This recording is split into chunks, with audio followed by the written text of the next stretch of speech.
everyone, and welcome to a new favourites video on my channel. Today we're going to be talking about the things I was loving in the month of March. Firstly, I really want to talk about this Katy Perry perfume that I completely bought on a whim. It is her Meow perfume, which I'm obsessed with in many different ways. The smell is very sweet and floral. I will leave a description of the tones found in this perfume if you're interested. Somebody kindly left that in the comments of a video that I was already talking about this during our haul, so thank you. The design of this bottle is gorgeous as well. I'm just so happy with the colour of it and everything about it, and it's something I'm using every single day, and I think I may have used it almost every single day of March, so we had to include this into favourites. I got this when I was on a holiday.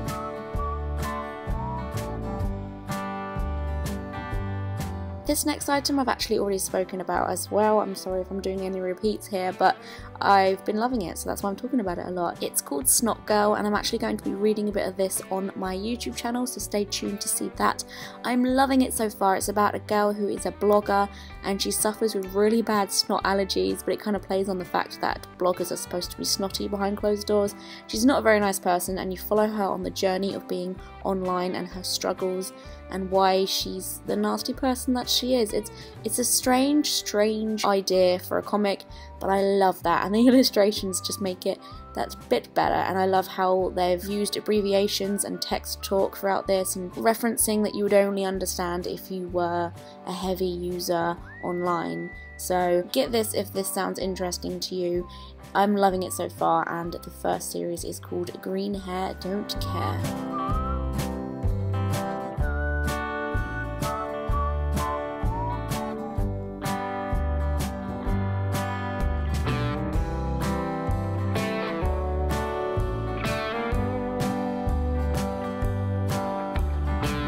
Next up, I'm going to be talking about this product which I've actually had for quite some time, but I was really struggling with how to use it. It's Do the Hoola by Benefit. It's a bronzer, and I had been trying to use this for quite some time, couldn't work it out, and then I just gave up. But then I've recently picked this up again as I was running out of bronzer, and I think I'm slowly trying to figure it out, and I'm getting there. I am getting there. So I'm adding this to my favourites because I'm actually really loving the results it gives me when I've done it correctly. I'm still learning not to overdo it. Half the time when you see me with a really wacky makeup look and it looks a bit bad, it's probably because I'm experimenting with something new that I've got, so chill out. But I really like this effect it gives you. It makes me feel fabulous and shiny, and I love the design of this, the name of this. I just love Benefit's designs usually anyway.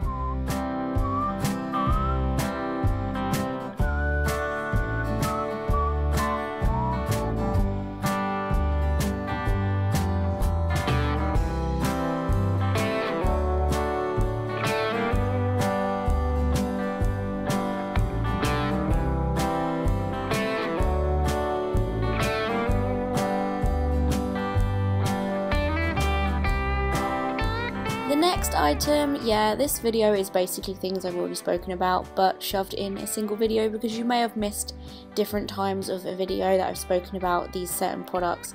So this one in particular I actually unboxed in a Easter hamper video where I was opening things that were sent to me from a various different number of brands, and this jacket was without a doubt my favourite thing in that hamper.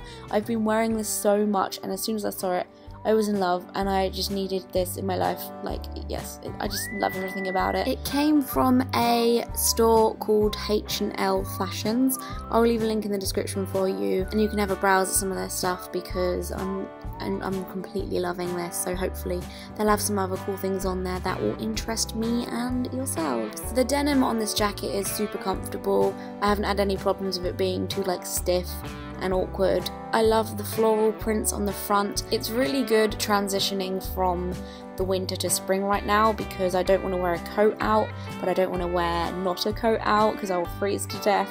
So this is really good because if it does get really hot, which in the UK is very random half the time, I'm not wearing something like a leather jacket that's just going to make me sweat and like wish that I didn't bring it out. But this is perfect because if it is a bit breezy, it still keeps me warm, but if it's hot, it still manages to stop me from sweating to death.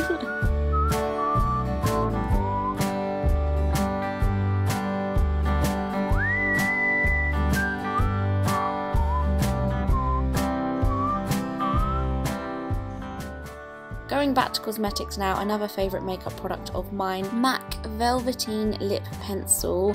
I may have to start getting other shades of their Velvetees because it goes on really creamy and it has this really nice consistency that feels nice when you put it on, but it dries perfectly. I don't suffer from any transferring on this, or it doesn't go sticky on my lips.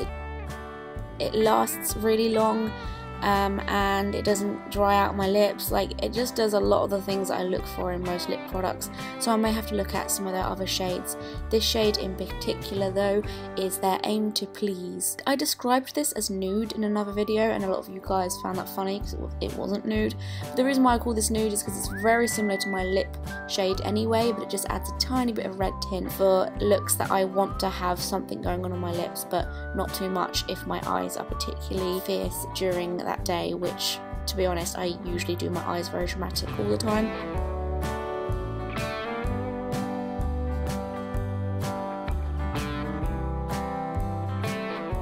This last favourite is so random. I found this in a charity store.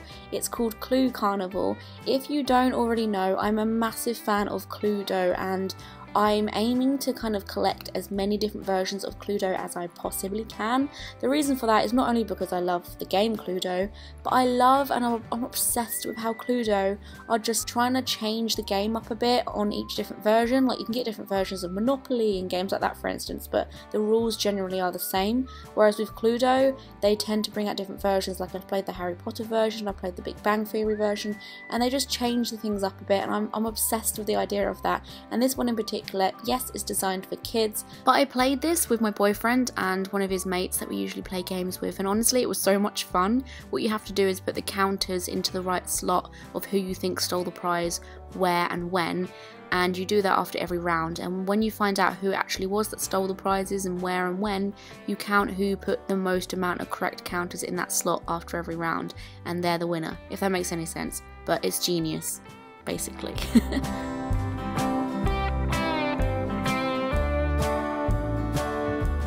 That is all for my favourites for this month.